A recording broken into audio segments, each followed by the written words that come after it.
Meet my good friend Matt Green. I responded with a yes to Matt's text requesting my interest in a dual sport day ride.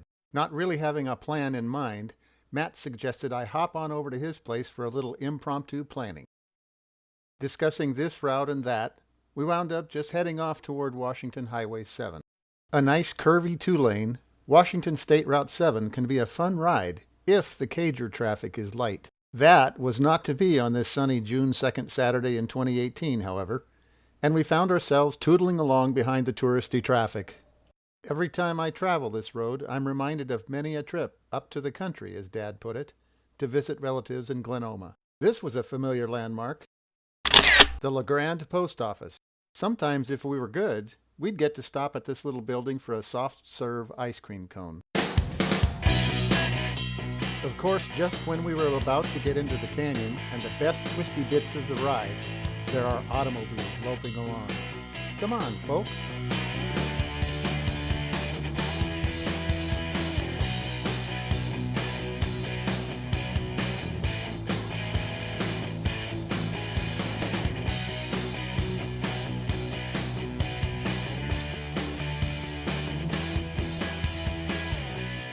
But a leisurely ride through the twisties is better than no ride through the twisties.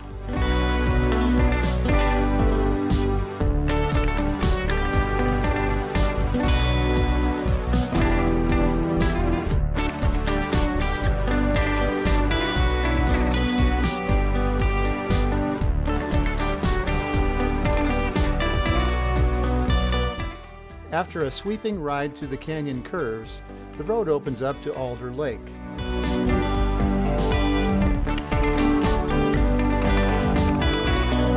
Since it was getting close to lunchtime, I motioned to Matt for a food stop and temporarily took the lead. Man-made, Alder Lake was formed by the construction of two dams, the last of which was completed in 1944. Situated near Mount Rainier National Park, the tiny town of Alder was platted by Martin Holes on December 19, 1905. The town grew around the logging industry, with homes, a bar, grocery store, and more. Evacuated shortly after the completion of the second dam, Alder was flooded. Now, only the bare bones of this ghost town exist, and are occasionally uncovered when the lake is let down for maintenance on the dam.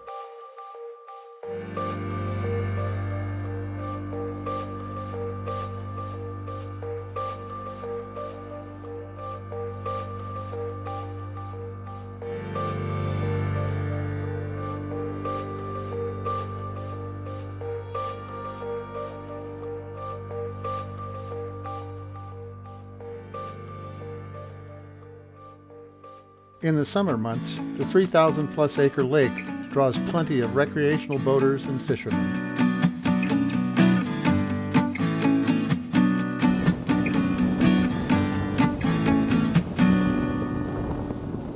Elby is a little town still clinging to its foundations, primarily on the tourist dollar. In the summer months, one can get a ride on an old steam train, shop for antiques, get a rather expensive gallon of gas, or just grab a bite to eat. The little Scale Burger hamburger stand was once many years ago an actual log truck scaling location. Today, it cranks out at least a dozen different burgers and sandwiches. While Matt wasn't particularly hungry, I couldn't resist a simple sandwich they called the legal burger.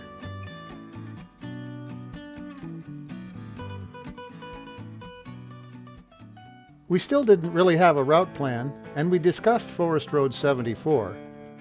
I wasn't feeling particularly sporty about thrashing my 62-year-old bod and 500-pound-plus adventure bike through the ruts and rocks of that mostly neglected forest road. So we decided to try for High Rock Lookout. Its summit is only reached by hiking, but it's a great view even when observing it from a distance. Passing through Ashford, another of the small bergs on the way to Mount Rainier National Park, we turned off to hook up with Skate Creek Road.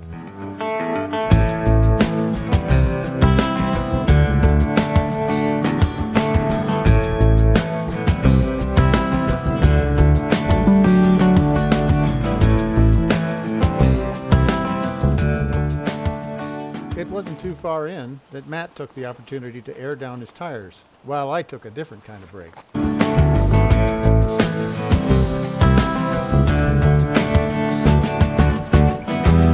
Back on the gravel, we worked our way upward.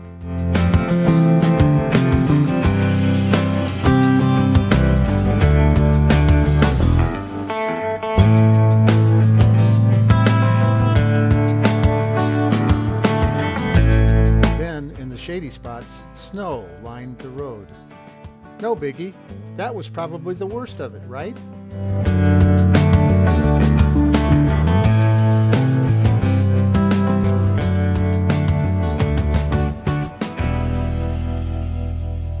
Well, not exactly. It seems the cars and trucks stopped on the road were stopped for good reason. Portions of the road were covered in 18-inch plus snow depth. After seeing the Ford four-wheel drive pickup not going anywhere, we opted for the turnaround and hopefully a different route to High Rock.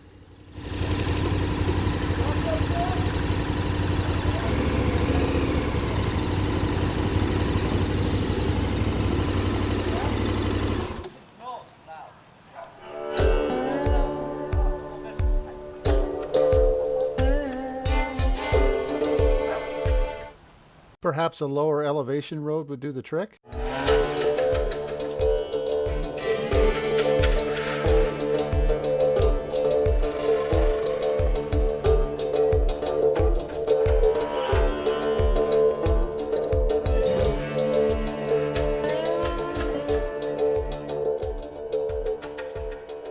Along the way, we were reminded of the awesome beauty of nature and Mount Rainier.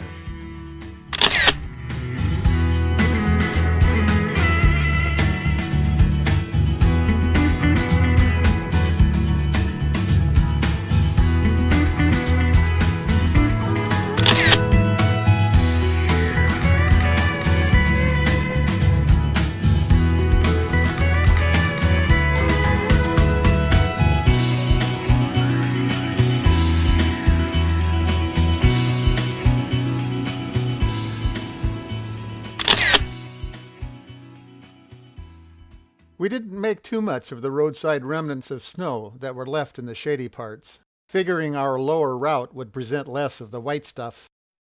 But I think we underestimated last winter's snowpack.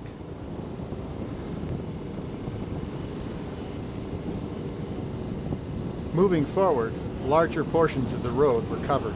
There was Matt, attempting to paddle his Africa Twin through 14 or so inches of snow.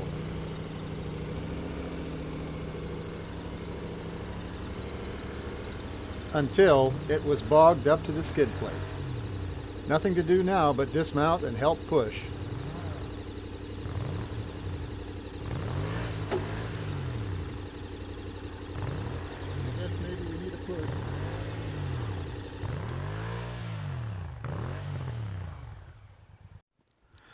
Well, Matt just plowed his way through that with a little bit of my help. And now he is scouting out the rest of the route to see if it's passable. Okay, he turns around and we're back to where we came. Since pushing a 500-pound motorcycle through the snow proved to us both just how out of shape and perhaps how old we were, after a brief break to catch my breath, we got Matt turned around and headed back to terra firma.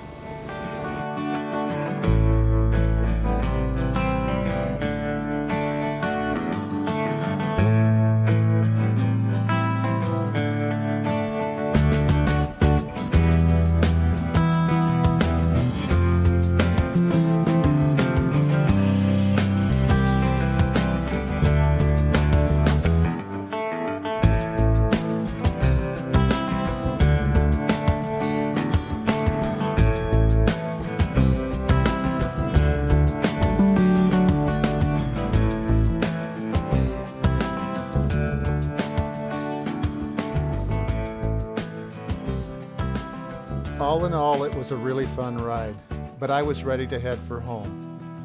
Once again, we were back down on Skate Creek Road.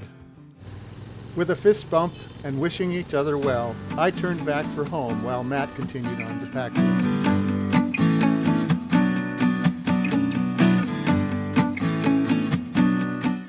back through Elby.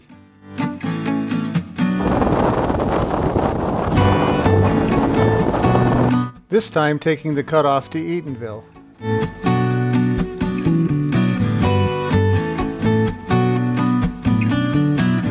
And back to Graham.